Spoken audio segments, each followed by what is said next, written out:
All right. Welcome everybody to week 10. I was actually going to do this as a Google Hangout, but once again, I changed my mind because I'm not sure of what the turnout would be and I'm not quite sure how it would work. But this is week 10. We got a lot of good information again, as usual. So come back after the theme song and let's get started.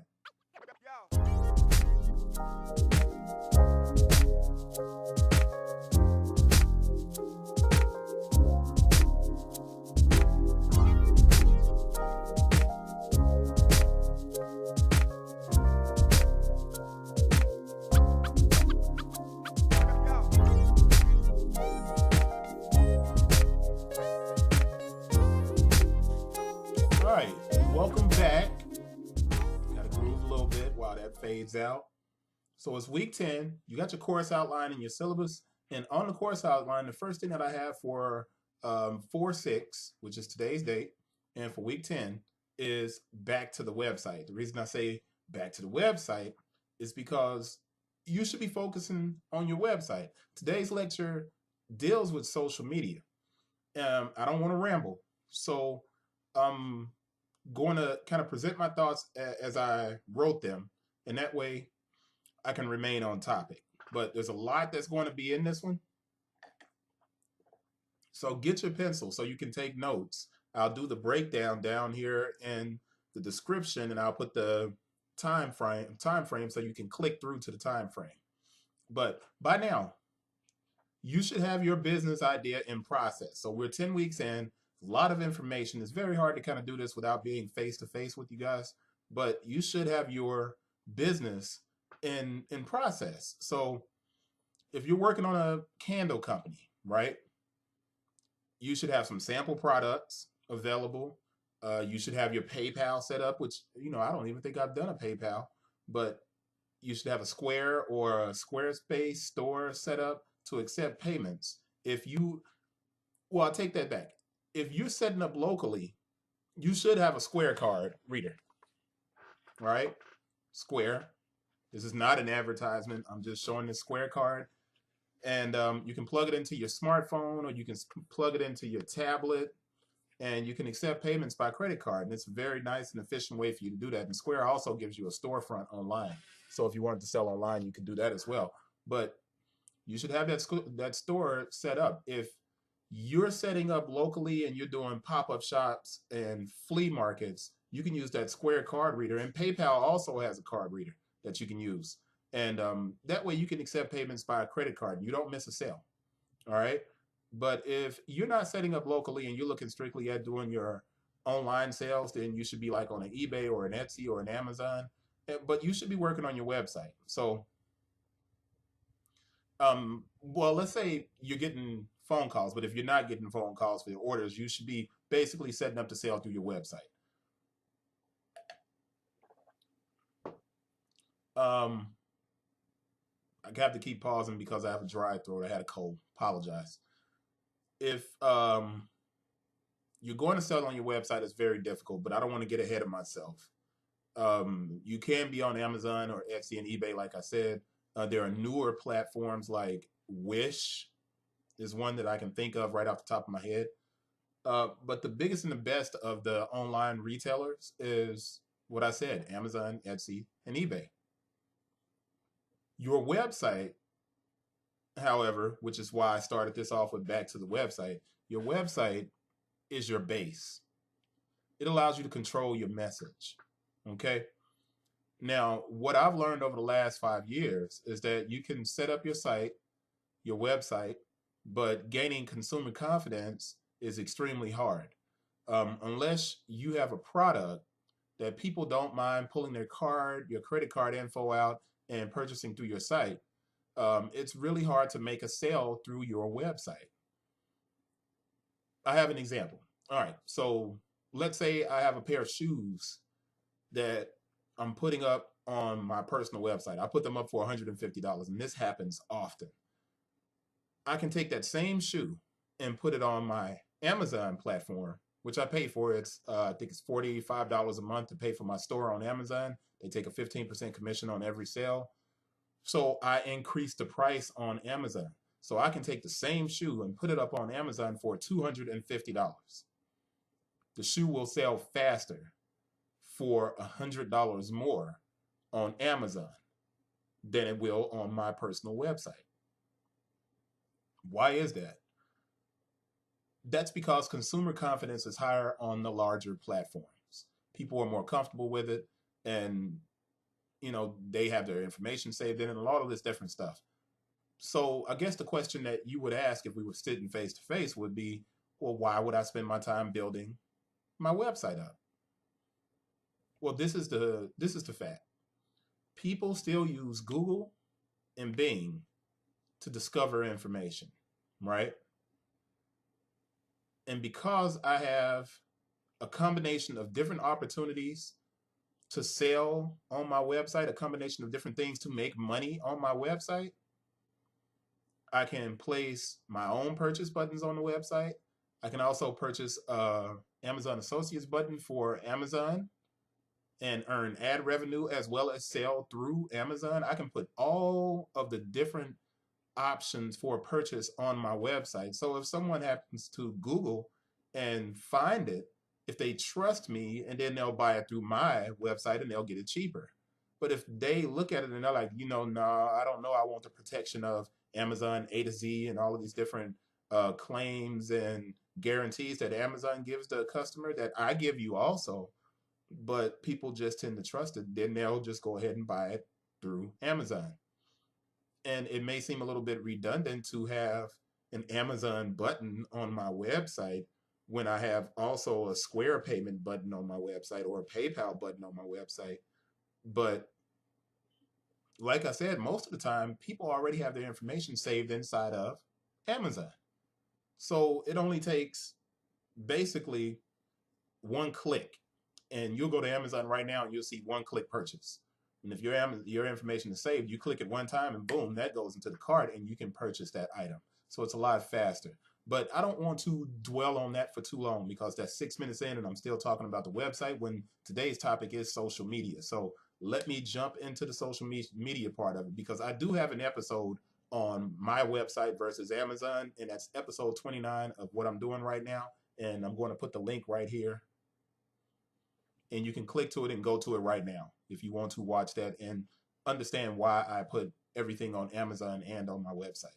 So let's get into the lecture points for this week. Comprehending social media. And the topic is an introduction to web-based social media tools. So this is basically an introduction. You probably already know what it is, but let's get into the reading aspect of it. Social media takes many forms. An easy definition of social media is anything that can be used to connect you to other people. Now, this catch-all definition basically makes anything that we can use to reach someone social media. I guess in our context, we want to think of social media in relation to business. My first thoughts on social media when someone asks me if it works for business is to say this. Pay attention. If you are in the arts, visual, photography, painting, digital art, musical arts, performance and teaching, selling music, social media, if the arts is your business, then social media works great.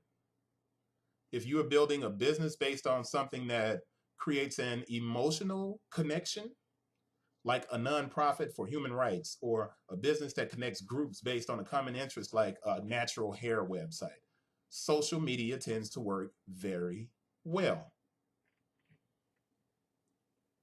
Now, if you're creating a new product in an industry that already exists, like me and my shoe company, or even my books, then social media is a tool that allows you to create a connective point to show that what you have. But personally, I don't think it helps to sell or move product. So what am I saying? Well, let's get into the different types of social media. Here's a broad overview of the applications. You have Google+, Facebook, Twitter, LinkedIn, Pinterest, Snapchat. We just keep going on and on. All of these different forms of social media that are out there, Tumblr. All these various forms of social media are viable and valuable in their own ways. What you have to do is decide which one is the most comfortable for you, because social media is a time drain. It can literally take all of your time away in what is already kind of a limited amount of time for a small business person. This means that your job should be to find one form of social media that you're very good at and not try to be on every form of social media that exists. I personally have a Facebook, Instagram, Twitter, and a YouTube. I'm most active on YouTube, and I do very little with Instagram. I use Facebook, but only as a place to share. This is the same with Twitter. I will answer and talk with people on Facebook and Twitter if I'm contacted, but I don't have a big social footprint. Now, what do I mean by a social footprint?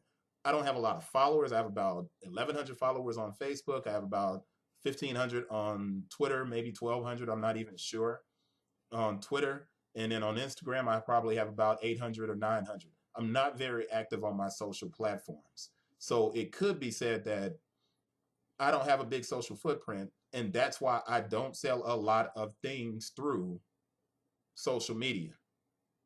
And that could be true.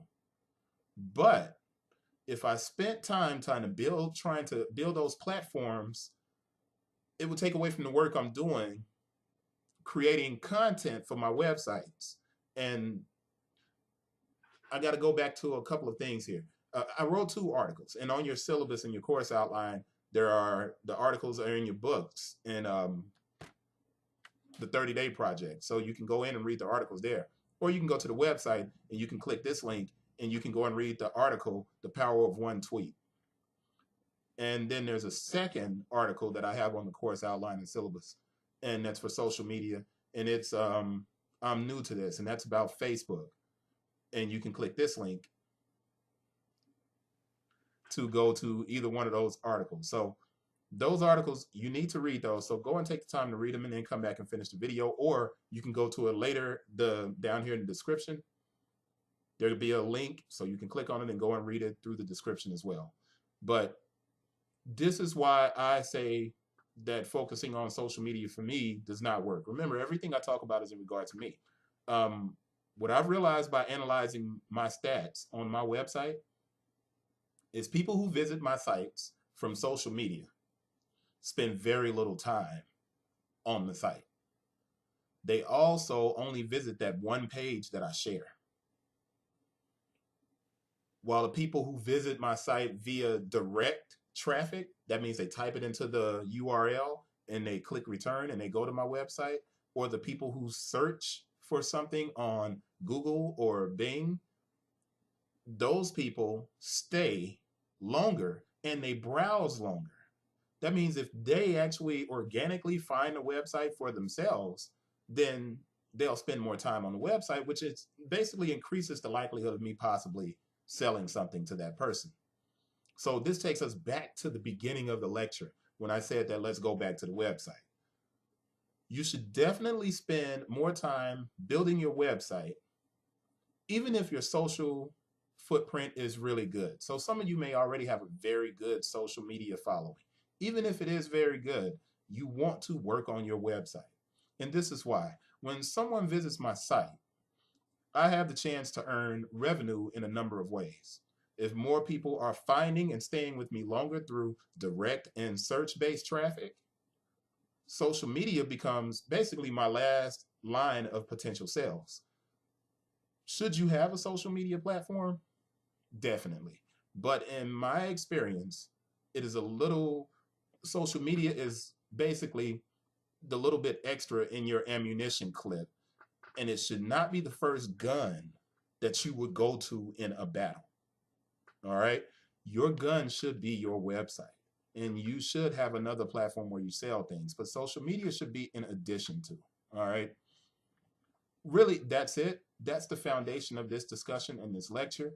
It's very brief and I've kind of scattered a little bit. But if you have questions, make sure you write me with questions or go to the website where I'll be posting this with the course description and the information, and leave a question using discuss, and I'll write you back in there. But if you have questions, then please write them and I'll do a separate video for those. But social media is valuable. However, in my opinion, you should be working on your website and improving your footprint with your website as opposed to doing it with social media, because social media traffic does not stay on your site as long as organic, direct, or search-based traffic. That's it for this class. That's week 10. It's in the books. Glad we made it this far. Only about 4 weeks left, 2, 3, 4 weeks left. Hopefully you're getting a lot out of it. I'll keep working on this, and I'll probably do something different in a few weeks, but I appreciate you guys for checking it out. Make sure you subscribe and share the video. Thanks, and see you next Wednesday. Peace.